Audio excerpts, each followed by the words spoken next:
ပြည်သူလူထုကိုခင်ဗျားတို့အခုချိန်မှာခင်ဗျားတို့စန့်ကျင်တဲ့အချိန်မှာခင်ဗျားတို့ဘာကြောင့်မုန်းလာလဲခင်ဗျားတို့လက်ခုပ်တီးခဲ့တဲ့အချိန်တွေကိုခင်ဗျားတို့မေ့သွားပြီလားစစ်တပ်အုပ်စုကိုကျွန်တော်ပြောမယ်ပြည်သူလူထုကခင်ဗျားတို့လက်ခုပ်တီးခဲ့တဲ့အချိန်တွေကိုခင်ဗျားတို့မေ့သွားပြီလားပြည်သူလူထုကဒီအာဏာရှင်အောက်မှာနေပြီးတော့မှနိုင်ငံရေးဘာမဝတဲ့အခြေအနေမျိုးကိုပြည်တော်စုသားကိုပြန်တက်နေတဲ့အခြေအနေမျိုးမှတော့ခင်ဗျားတို့လက်ခုပ်တီးခဲ့တာခင်ဗျားတို့မေ့သွားပြီလား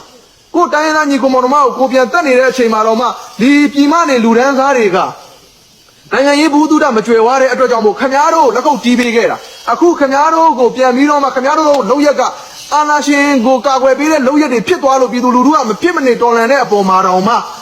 ခင်ဗျားတို့ကအညိုးကြီးတွေအမုန်းကြီးတွေထားနေတယ်ဆိုတာခင်ဗျားတို့ဘဝမှာကြဆုံးဖို့ပဲခင်ဗျားတို့ပြည်သူလူထုကဘာလို့စစ်ခွေးလို့ခေါ်ရတယ်သိလားခင်ဗျားတို့ကမင်းအောင်နိုင်ကိုခြံဆောက်တဲ့အဆင့်ပဲရှိလို့ခင်ဗျားတို့စစ်ခွေးလို့ခေါ်တာမင်းအောင်နိုင်ရဲ့စီးစိမ်ဥစ္စာကိုခင်ဗျားတို့ရဲ့အသက်နဲ့လဲပြီးတော့ကာကွယ်နေလို့ခင်ဗျားတို့ကခြံဆောက်အဆင့်ပဲရှိလို့ခင်ဗျားတို့ကခြံဆောက်ခွေးအဖြစ်ခင်ဗျားတို့စစ်ခွေးလို့ခေါ်တာအဲ့တော့ကျွန်တော်ပြောပြချင်တယ်ပြည်သူလူထုဆိုတာချစ်လွယ်မုန်းလွယ်တယ်ဟိုးဂျပန်ကိုတော်လှန်တဲ့ခေတ်ကနေပြည်သူလူထုကအစဉ်အဆက်တော်လှန်ရေးသမားတွေကိုလက်ခုပ်တီးလာတာတက်မတော်တရက်ကိုလက်ခုပ်တီးလာတာအဲ့တော့ခင်ဗျားတို့ကဒီဖြစ်ပေါ်လာခဲ့တဲ့ကာလတစ်လျှောက်မျက်နှာအောင်မှမထောက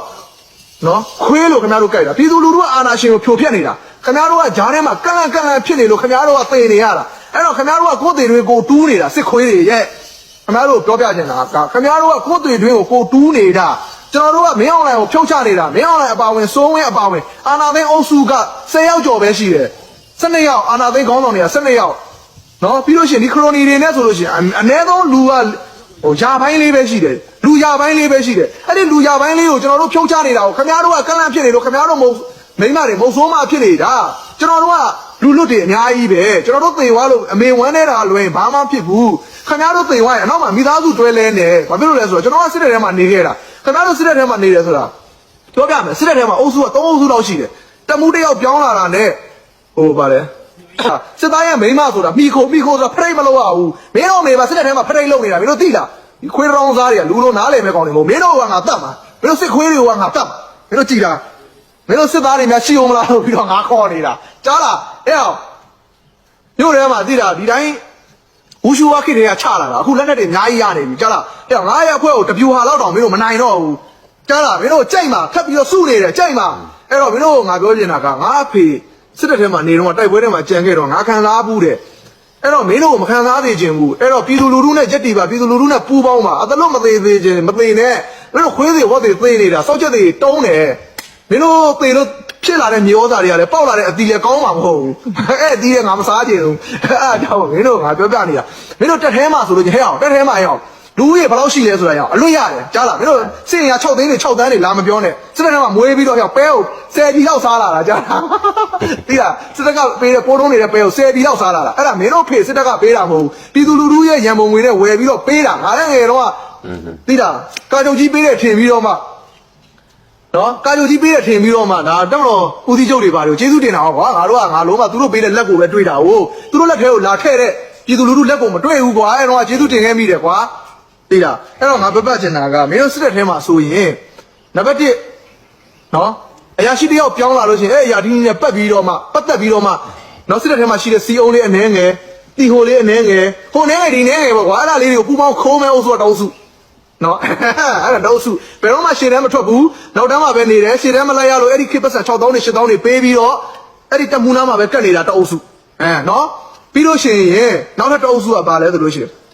တမတော်ချစ်မြတ်နိုးကြသူများတောက်စုတမတော်ချစ်မြတ်နိုးကြသူများပါလဲဆိုတော့သိလားတမတော်ရဲ့ပြည်သူကအမိဖဆိုတာလဲနားမလဲနော်ပြည်သူကအမိဖဆိုတာလဲနားမလဲငါအဖွဲမှငါအဖွဲငါတို့လက်ထဲကိုလက်ထဲတဲ့ဆန်ဘာကြီးမင်းအောင်လိုက်ပေးတာပါဆိုပြီးတော့မှပြောနေတဲ့အုပ်စုတောက်စုဒါတော့တမတော်ကိုးကွယ်သူများတမတော်သားအမိတမတော်သားအဖအဲ့စောက်အပိတ်တွေကတောက်စုနောက်ထပ်တောက်စုရှိသေးတယ်ပါခိုင်းခိုင်းကိုလုပ်တယ်နော်တရင်မူဘစ်ကနေပြီးတိုက်တယ်ရှင်းတန်းတိုက်ခိုင်းတိုက်တယ်ရွာမီးရှို့ခိုင်းရှုပ်ဟယ်လိုငါပြောတာစိတ်မဆိုးနဲ့ကြတာငါချစ်လို့ပြောတာဒါငါပြောပြမယ်မင်းတို့ခုနနောက်ထပ်တအုပ်စုကပါတယ်ဆိုလို့ချင်းတက်ထဲမှာနဘိုချီးချုံအုပ်စုပြောပြမယ်အဲ့လိုအုပ်စုတွေကဘယ်ကလာတာလဲဆိုလို့ချင်းရထားလမ်းဘေးမှာပလုံကောက်တဲ့အဲ့15နဲ့16နှစ်ကွာငယ်ငယ်တော့မိဘဆွန့်ပြစ်သွားပြီးတော့ပလုံကောက်ပြီးတော့အဲ့ပလုံမောကနေကြီးလာလို့ချင်းပေါ်တာဆွဲလိုက်တယ်ဆွဲပြီးတော့မှစစ်သားစုဆောင်ကြီးကိုစံအိတ်နဲ့ပတ်သက်8000နဲ့သွားရောင်းစားခံရတဲ့ကလေးတွေအဲ့ဒီကလေးတွေကတက်မတော်တွေကိုပြန်ရောက်လာပြီးတော့မှဘာခိုင်းခိုင်းအကုန်လုပ်ပဲကိုမေကိုဆိုလဲရတယ်ဟောအမေမမရှိတာအကောင်တွေကအိမ်ကြီးရာကြီးလည်းမရှိဘူးရထားလမ်းဘေးမှာကြီးခဲ့တဲ့ကောင်တွေဆိုတော့ကွာအဲ့တော့ကြိုက်တဲ့ရွာကိုမီးရှို့ခိုင်းလို့လည်းရတယ် ကြိုက်တာမရိတ်ချခိုင်းလို့လဲကြိုက်တော့လောက်ခိုင်းလို့ရတယ်အဲ့ဒီအုပ်စုတော့အုပ်စုအဲ့အမိတက်မတော်ထဲမှာအဲ့ဒီ3အုပ်စုရှိတယ်3အုပ်စုရှိတယ်ဒါပေမဲ့လူအနေငယ်ရှိတယ်အဲ့ဒါပါလဲဆိုလို့ရှိရင်နိုင်ငံတော်ကြီးကိုကာကွယ်ခြင်းလို့စစ်သားဖြစ်ရတာဝါသနာပါလို့ဆိုတဲ့လူဟာ7ပုံမို့99ရာခိုင်နှုန်းမှာ1ရာခိုင်နှုန်းလောက်လူရှိတယ်1ရာခိုင်နှုန်းအဲ့ဒီအခု1ရာခိုင်နှုန်းကပြည်သူလူထုနဲ့ပူးပေါင်းပြီးစီရီယံလုပ်ဖို့ငါပြောနေရနော်မင်းတို့ခွေးတွေမပါဘူးမင်းတို့စစ်ခွေးတွေမပါဘူးအဲ့တော့ခုနပြောသလို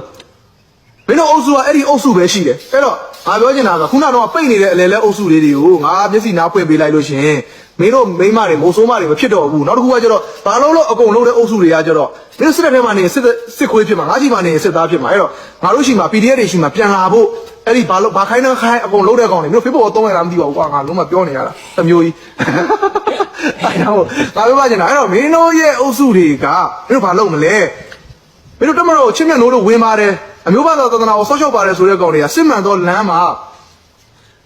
ဗါလေအမျိုးဘာသာသာသနာကိုဆော့ရှော့စစ်မှန်သောလမ်းမှာစစ်သား PDF ရှိမှအလင်းလာဝင်ပြီးတော့မှစစ်သားလုပ်သိတာ PDF ရှိမှအလင်းလာဝင်ပြီးတော့မှစစ်သားလုပ်မင်းတို့စစ်ခွေးမလုပ်နဲ့ခုနကတော့မင်းတို့တက်မတော်အင်အားစုတွေဒါပဲရှိတယ်အဲ့တော့တက်မတော်အင်အားစုတွေမှာမင်းတို့လူပြိုစစ်သားဆိုတာဘယ်လောက်ရှိလဲဆိုတော့ငါပြောပြမယ်နော်လူပြိုစစ်သားဆိုတာက